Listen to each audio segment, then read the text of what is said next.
नमस्कार, बड़ी बात छत्तीसगढ़ में आपका स्वागत है। मैं हूं आपके साथ सौरभ त्रिपाठी। छत्तीसगढ़ में नगरीय निकाय चुनाव के लिए नामांकन प्रक्रिया आज समाप्त हो गई है। नामांकन के अंतिम दिन पूरे छत्तीसगढ़ में सभी बीजेपी और कांग्रेस के प्रत्याशी अपना नामांकन एक साथ दाखिल किए। बीजेपी और कांग्रेस ने नामांकन दाखिल के अंतिम दिन बेगा रैली निकालकर शक्ति प्रदर्शन किया। पूरे छत्तीसगढ़ में सभी पार्षद महापौर प्रत्याशियों ने नामांकन को दाखिल कर लिया है। अब डोर टू डोर पहुंचकर प्रचार अभियान को गति देने का काम प्रत्याशी करना शुरू करेंगे। शक्ति प्रदर्शन के माध्यम से बीजेपी और कांग्रेस के प्रत्याशियों ने जीत का दावा किया है। इस दौरान प्रत्याशियों को समर्थन देने पूर्व विधायक और पूर्व मंत्री, सांसद समेत तमाम वरिष्ठ नेता मौजूद है। नामांकन की प्रक्रिया के बाद अब दोनों दलों का फोकस घोषणा पत्र और प्रत्याशियों के प्रचार पर रहने वाला है। उधर नगरीय निकाय चुनाव के लिए नामांकन के दौरान कांग्रेस में बगावत की स्थिति भी दिखाई दी थी और ऐसे में सिटिंग पार्षद भी थे और जिनका टिकट कांग्रेस संगठन ने निर्णय के आधार पर काट दिया था। ऐसे में नेताओं ने कांग्रेस से बगावत का झंडा बुलंद कर दिया है। बागी हुए नेताओं का कहना है कि कांग्रेस ने उनके साथ षड्यंत्र कर टिकट काटा है।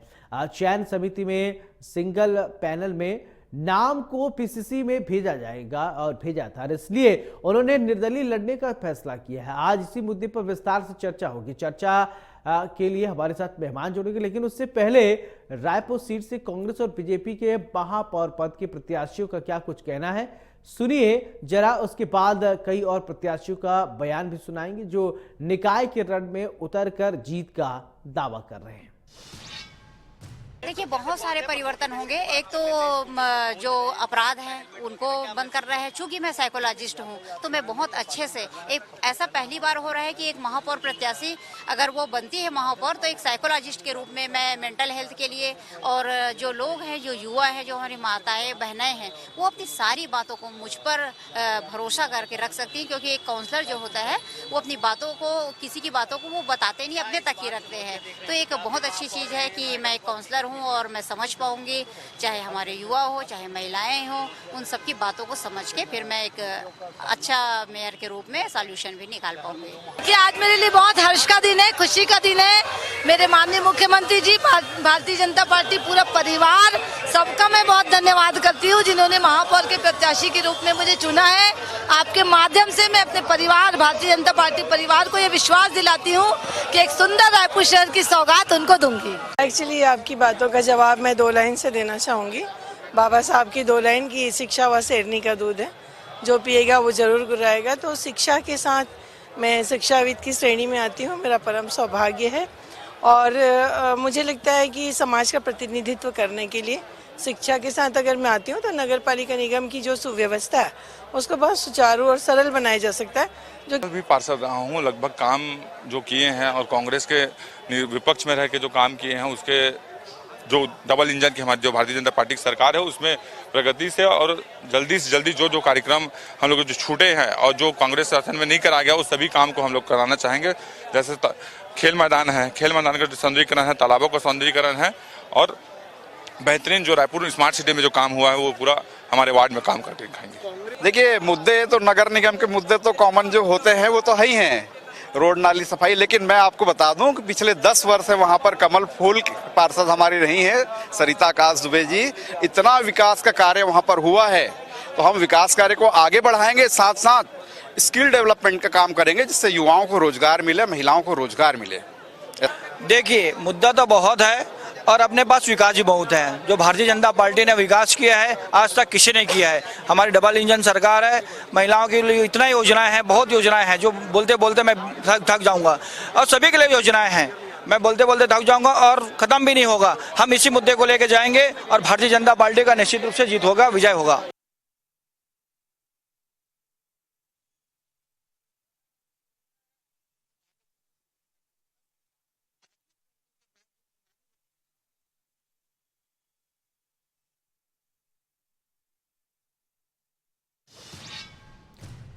चलिए, हमारे साथ दो खास मेहमान जुड़ रहे हैं। सबसे पहले परिचय, फिर इसके बाद चर्चा की शुरुआत करते हैं।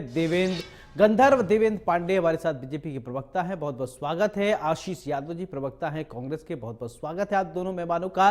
चर्चा की शुरुआत आशीष जी मैं आपसे ही करना चाहता हूं। सबसे पहले, नामांकन हो गया है, सब कुछ ओके है, अभी आगे की तैयारियां कैसी हैं? सब कुछ ऑल इज वेल है ना?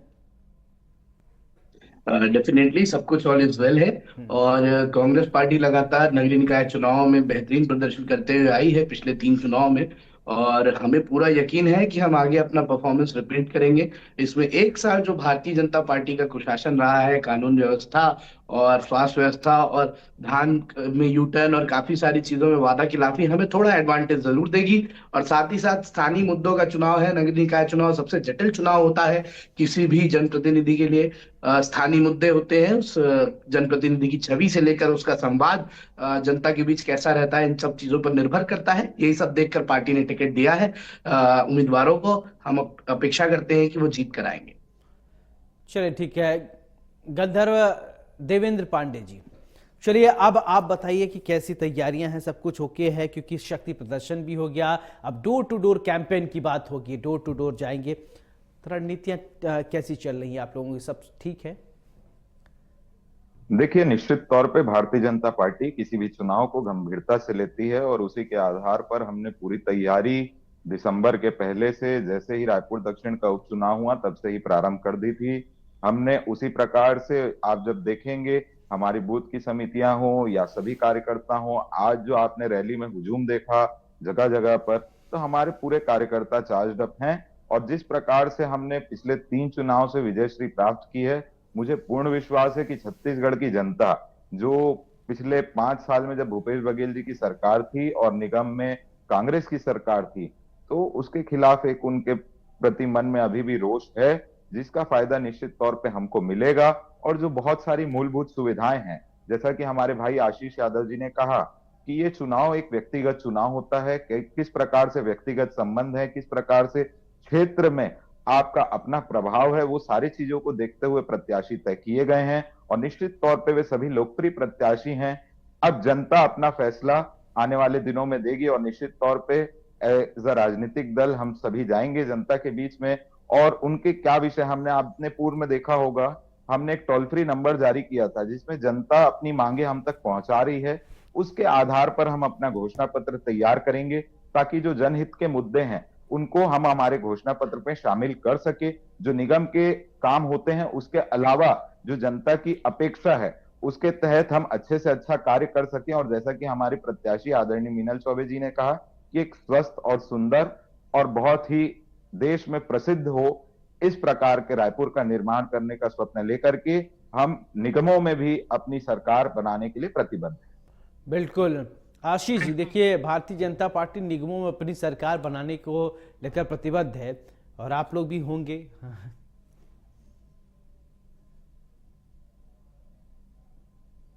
जी, आवाज नहीं आ रही सर। आशीष जी, मैं ये कह रहा हूं कि देवेंद्र जी अभी कह रहे हैं कि निगम में भी उनकी सरकार बनेगी, लेकिन अभी आप कुछ कह रहे थे ना, कुछ शासन को आप जुड़ा रहे थे।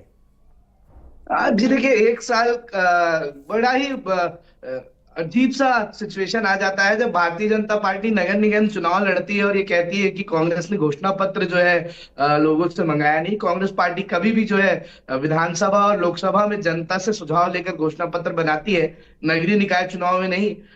कांग्रेस पार्टी के इस रीत नीत को जो है इस बार भारतीय जनता पार्टी ने कॉपी पेस्ट करने की कोशिश नगर निगम चुनाव में जरूर करी है। लेकिन 1 साल जो जनता के बीच में रहा, स्थानीय मुद्दों के साथ जो प्रदेश के कुछ मुद्दे आते हैं, जिनमें आप देखिए 3100 रुपए एक मुश्त देने की बात कही गई थी, 2300 रुपए दिया जा रहा था। कई समय तक तो भारतीय जनता पार्टी के प्रवक्ताओं को भी ये बात ज्ञात नहीं थी और वो टीवी पर बहस कर रहे थे कि 2300 नहीं 3100 ही दिया जा रहा है। 117 रुपए केंद्र ने बढ़ा दिया एमएसपी, उसके बाद भी किसानों को उसका लाभ नहीं मिला। और लगातार भारतीय जनता पार्टी जो है पिछले 5 साल या पिछले 10 साल नगर निगम को कोसते हुए आई है, क्योंकि 14 में से 14 महापौर कांग्रेस पार्टी के ही रहे हैं। फिर भी मैं ये पूछना चाहूंगा कि इन्हीं की केंद्र सरकार, इन्हीं की केंद्र शासन में 23 अवार्ड जो है भारतीय जनता पार्टी की केंद्र सरकार छत्तीसगढ़ को देती है, जिसमें से 5 अवार्ड तो रायपुर नगर निगम को ही दिया गया है, जिसमें हुडको national award, global green tech environment award, स्वच्छ सर्वेक्षण में क्लीनेस्ट स्टेट का अवार्ड 2021 में जो है छत्तीसगढ़ को मिला। तो ये जो सारे काम है नगरीय निकाय के, हम इन कामों को लेकर इस वापस जनता के बीच जाने को तैयार हैं और निश्चित रूप से 14 नगर निगम में हमारी सरकार रही है। हम पूरी कोशिश करेंगे कि पुनः 14 के 14 नगर निगम कांग्रेस पार्टी जीत कर आए। बिल्कुल। देवेंद्र जी, देखिए 14 नगर निगमों में कांग्रेस की सरकार रही है और कांग्रेस ये चाहती है कि उसकी सरकार रहे। अच्छा, मैं ये जानना चाहता हूँ कि शहर की जनता के लिए बीजेपी के मन में क्या कुछ है, क्योंकि स्थानीय मुद्दों पर ही चुनाव होंगे। सड़क होगा, बिजली होगा, पानी होगा, सफाई होगी, इन्हीं सब चीजों पर जो है शहर वाले वोट करते हैं। सब कुछ दुरुस्त है कि सिर्फ बातें हवा हवाई ही हैं? देखिए, निश्चित तौर पे जिस प्रकार से छत्तीसगढ़ प्रदेश का हाल पिछले 5 साल में निगमों में हुआ है, वो एक ही बहुत ही भय व्याप्त करने वाली चीज है। जब आप कोरोना काल देखते हैं तो उसमें आपको दिखता है कि रायपुर महापौर के भतीजे का 5 रुपए का चालान कटता है। बाकी लोग, अगर किसी का दुपट्टा खसक गया तो 2-2, 4-4 हजार रुपए का चालान कटता है। नाली की जो व्यवस्था है, नाली पूरे तरीके से प्लास्टिकों से, कचड़े से, डिस्पोजलों से भरे हुए रहते हैं, जिसको महीने 2 महीने में एक बार महापौर जी साफ करवा दिए। पार्षदगण उस पर ध्यान दे रहे हैं, जो बार बार विरोध करते हैं। एक बार तो इनके कार्यकाल में ऐसा हुआ, इनके कांग्रेस के पार्षद नहीं अपने हाथ से कचरा नहीं हटा रहे थे तो जेसीबी से निगम कार्यालय के आगे कचरा पटकवा दिया। तो इस प्रकार की चीजें जनता ने पिछले 5 साल में देखी है। और जो रायपुर नगर निगम की ये बात कर रहे हैं, तो रायपुर नगर निगम में किस प्रकार से एजाज ढेबर जी को महापौर बनाया गया, चुनाव की प्रक्रिया को बदला गया, वो महापौर बने, उसमें कोई आपत्ति नहीं है। लेकिन उस पद का किस प्रकार से उनके संपूर्ण कुटुंब ने दुरुपयोग किया, जिसके तहत आज आप देखेंगे कि उनके परिवार से कुछ लोग अभी भी शराब घोटाला में मास्टरमाइंड के तौर पर जेल के अंदर हैं। आप देखेंगे 5 साल में कांग्रेस ने जो करप्शन किए, वो सभी मुद्दे अभी तक जीवंत हैं। और छत्तीसगढ़ की जनता, भोली भाली जनता, ये जो हृदय विदारक 5 साल बीते, जिसमें इनकी सरकार ने छत्तीसगढ़ के युवाओं को सीजीपीएससी जैसी परीक्षा में धांधली करके उनके भविष्य के साथ खिलवाड़ किया। छत्तीसगढ़ की जनता और छत्तीसगढ़ के युवाओं को बोला गया कि आप गोबर उठाइए।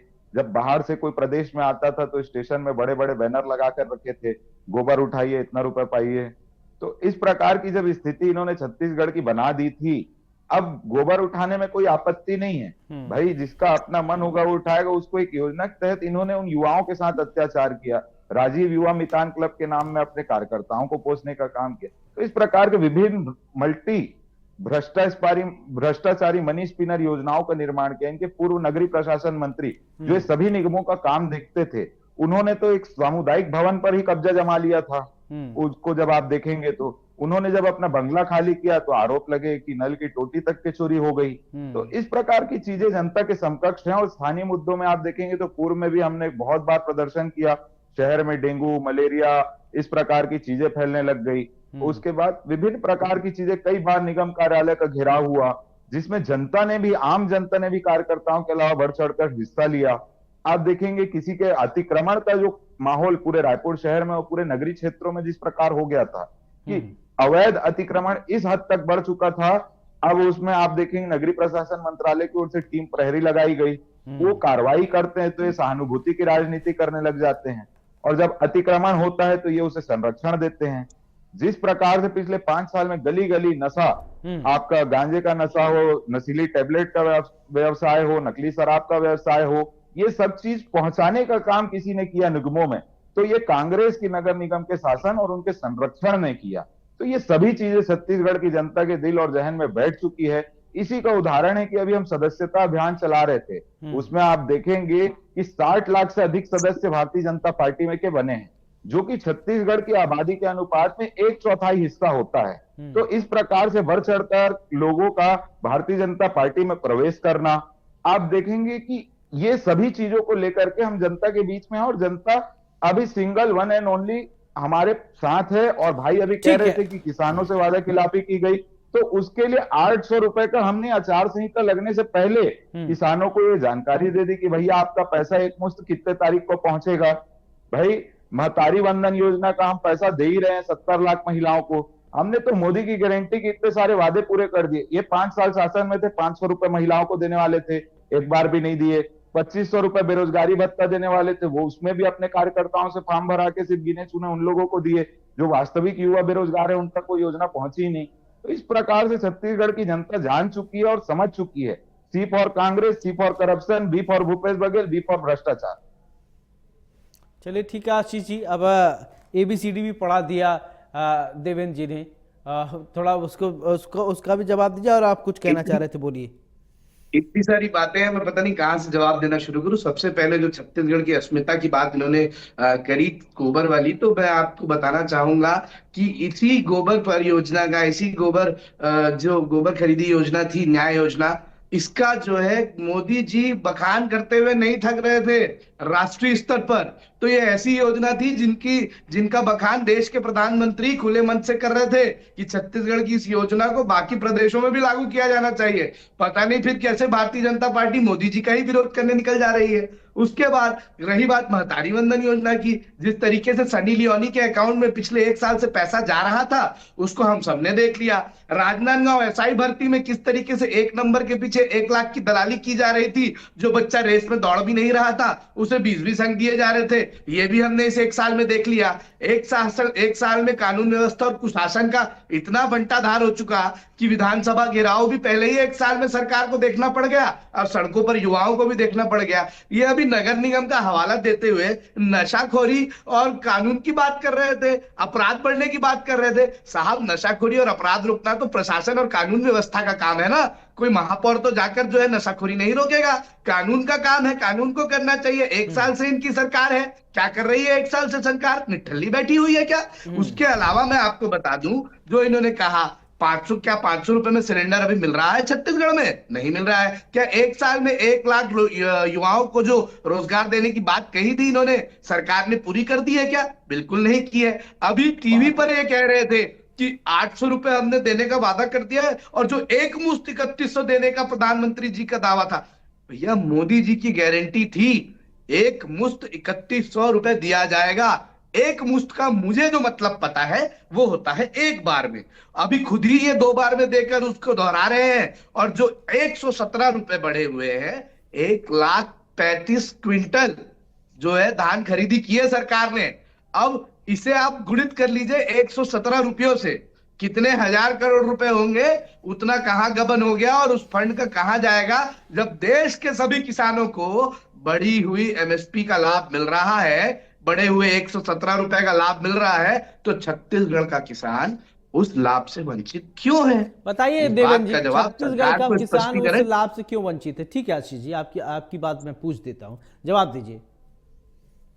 देखिए, निश्चित तौर पे जब हमने अपना घोषणा पत्र विधानसभा चुनाव के पूर्व जारी किया था, तो भविष्य की चीजों को ध्यान में रखते हुए हमने पहले से ही उस समय जो MSP की मूल्य थी उससे अधिक में उसको 3100 किया था। और जैसे इसमें समानता आएगी, और हमारे भाई अभी बैठ करके छत्तीसगढ़ के किसानों के ऊपर जो मुस्कुरा रहे हैं, उनको मैं बताना चाहूंगा, जब 2003 में इनकी सरकार थी तो 400 रुपए 500 रुपए में धान था। उस धान के रेट को अगर बढ़ाने को काम किया तो भारतीय जनता पार्टी की सरकार ने किया। 2018 में किस प्रकार से आपने छत्तीसगढ़ की जनता को ठगा था, उसी के कारण आप 5 साल में विपक्ष में हैं, और हमने 3 बार शासन किया। और आने वाले समय में जिस प्रकार से कांग्रेस का हाल चल रहा है, मैं आपके बहुप्रतिष्ठित चैनल के माध्यम से बताना चाहूंगा, लगातार 3 चुनाव कांग्रेस पार्टी हारी है छत्तीसगढ़ में।